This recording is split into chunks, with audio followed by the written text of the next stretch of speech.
Van Runkle here for HotCars.com. I was recently invited down to Radford Racing School in Chandler, Arizona for the Mustang Mach-E track tour. Well, Ford also brought a Shelby GT500 for some added bonus fun, but unfortunately, my GoPros while I was there were on the fritz and I had total intermittent audio, so you're gonna get a little bit of voiceover narrative. A little bit of voiceover is worth it though, because both of these cars totally blew me away. It was my first time driving any 6th gen Mustang with the independent rear suspension, and it really transforms these things into true sports cars. I want to give you a little peek at what these Mustang track tour events are like, and a little bit of what I really liked about the Mach-E and the GT500. So, cue the music, but in the meantime, please like this video and subscribe to our channel. It really helps us out. Thanks.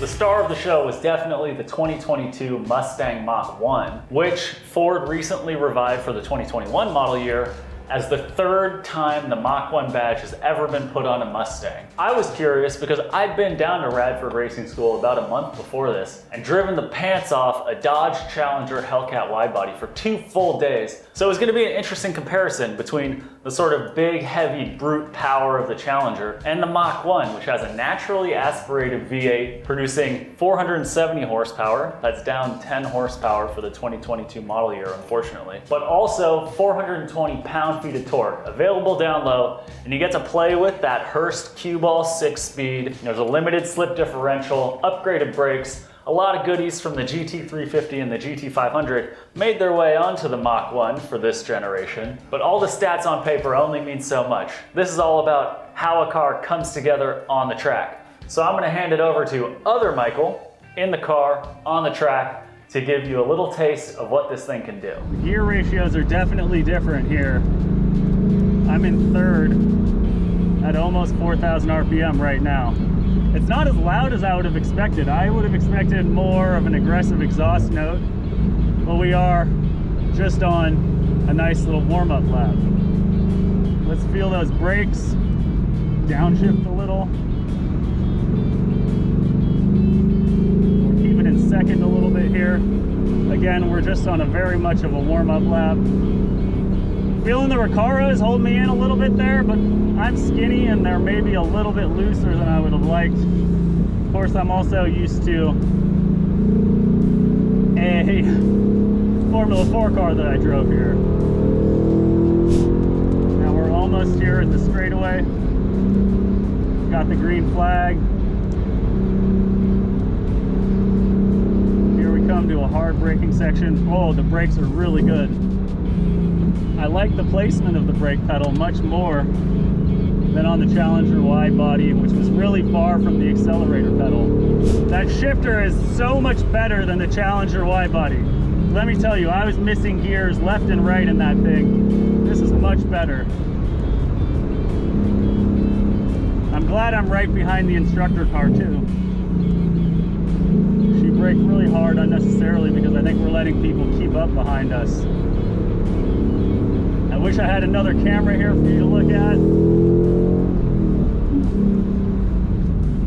The brakes are so strong, it's crazy.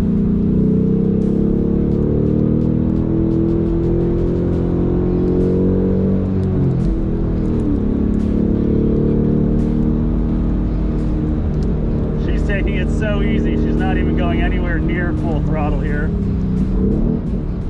The brakes are really good.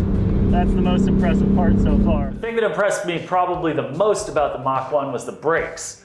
They had just enough bite so that you could feel like you could just delay hitting the brakes at all coming out of the straightaway, and then you could really stand on them without getting too much ABS chatter. But then when they took us over to the GT500, I was really curious to see how it would do during the 0 to 100 to 0 acceleration and braking test that they had lined up for us. This thing has even bigger brakes than the Mach-E. Now, of course, it's got about 300 extra horsepower too, so that would make a lot of difference. Once again, because Radford Racing School is the official high-performance driving school of Dodge that just happened to be hosting a Ford event for the Mach-E track tour, my direct comparable for the Shelby GT500 was, of course, the Dodge Demon. I spent a full day doing Radford's Demon drag racing class. Now, for the Shelby GT500, they had us do less of all-out drag racing because it wasn't a full quarter mile. It was, in fact, just 0 to 100 to 0.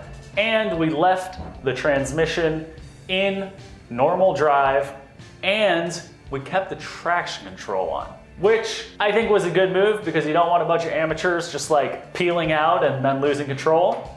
And they did show us how the GT500 has a similar line lock feature that allows you to smoke those rear tires and warm them up before you go towards like a real drag racing experience. They showed us that, and then we got in our cars and we drove around to what was essentially just a straightaway, maybe a quarter mile long, but they had some cones and a little temporary Christmas tree with the lights so that we could just mash the throttle.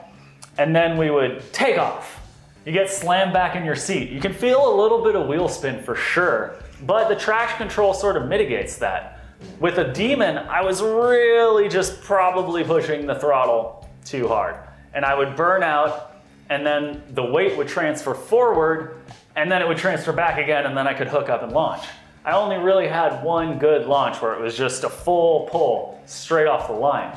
The GT500 was that kind of pull every time because we had the traction control on, and you could feel it modulating the throttle for me. But they had some cones set up where we were supposed to hit 100 miles an hour, and I did, and then it was full brake, and they were telling us just stomp on it, just go all in. And you got a little ABS chatter, but mostly that thing just, what's the opposite of rocket? It rocketed to a stop, let's say. It was just super impressive to see how much the GT500 can maybe do more in terms of all-around performance than the Demon, which has that soft suspension purposefully to get you to rock back, put all the weight on the rear tires, hook up and go. The Demon felt more soft when I was driving it back around at the drag strip, whereas the GT500, because we had to sort of go through the rest of the test track, that's sort of Radford's backup track, and even though we were in like a drag racing mode, it still felt nice and taut. And again,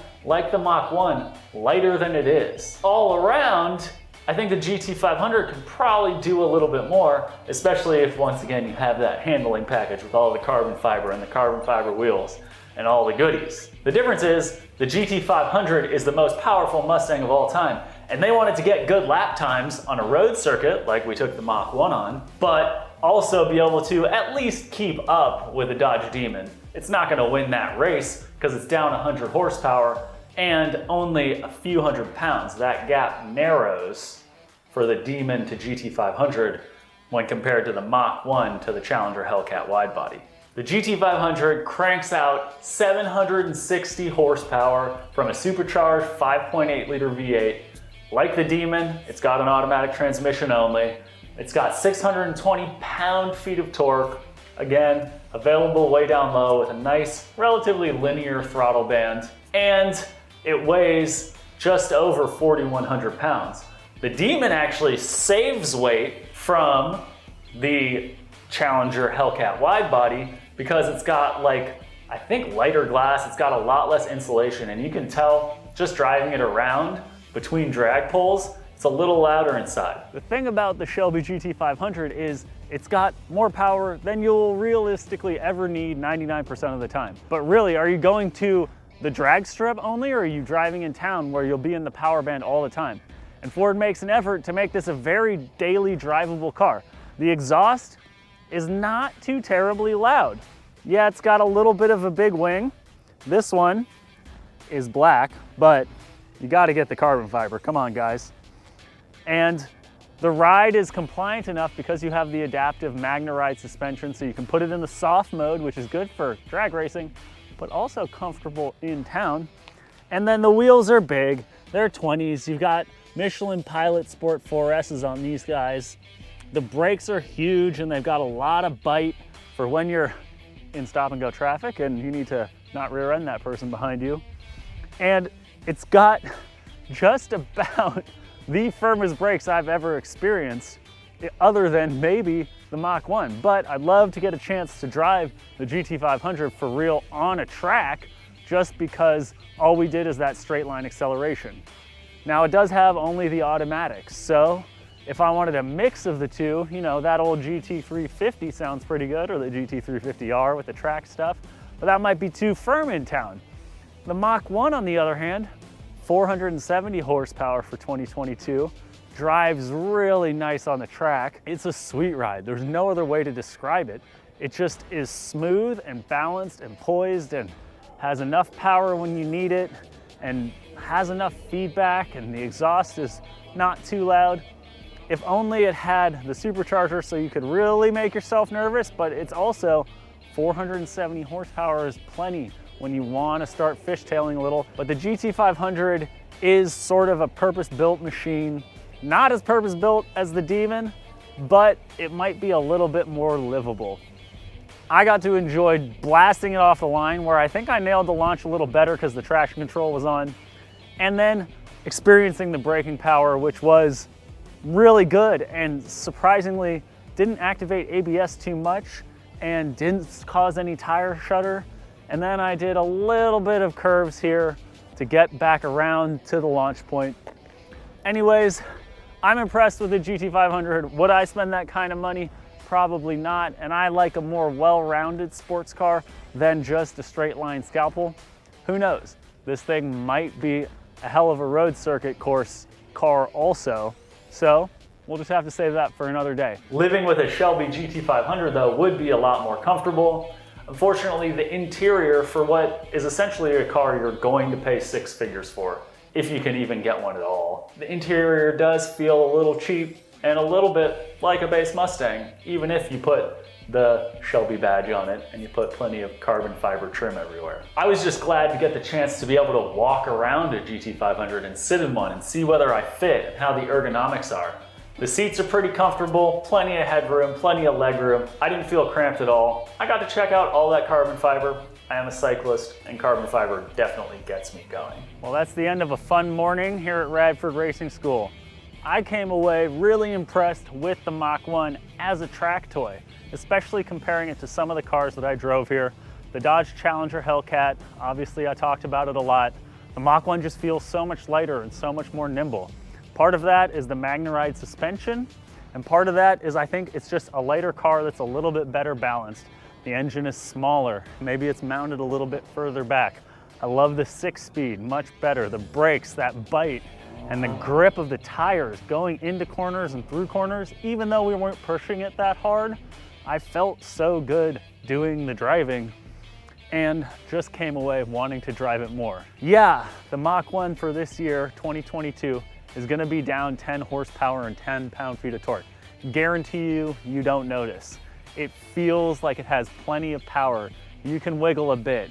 You can go fast in the straightaway as long as there's not an instructor in your way. And it's the balance. It's a combination of attributes that makes this, in first impressions, an impressive car.